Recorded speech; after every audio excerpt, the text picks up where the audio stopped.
وطن عزیز کے اندر اہل سنت کو اکٹھا ہونے کی ضرورت ہے، اور اہل سنت اگر اکٹھے ہو جائیں تو انشاءاللہ تبارک و تعالی بہت ساری بیماریوں کا علاج اس میں موجود ہے۔ تو اللہ تبارک و تعالی روافض سے، خوارج سے اور دشمنوں کے بہت سارے فتنوں سے اہل حق کو محفوظ و مامون فرمائے۔ اللہ کا شکر ہے کہ لاہور کی سرزمین پر 19 فروری کو اہل حق اکٹھے ہو رہے ہیں، اہل سنت و جماعت ڈاکٹر صاحب کی قیادت میں اکٹھے ہو رہے ہیں۔ بہت بڑی کانفرنس ہے، بہت بڑی کانفرنس، اور اس کا نام ہی سنی کانفرنس رکھا گیا ہے۔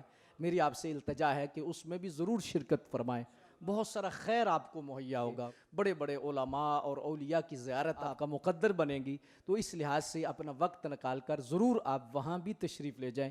یہ اس وقت اہل سنت کا اکٹھا ہونا یہ وقت کی اہم ضرورت ہے۔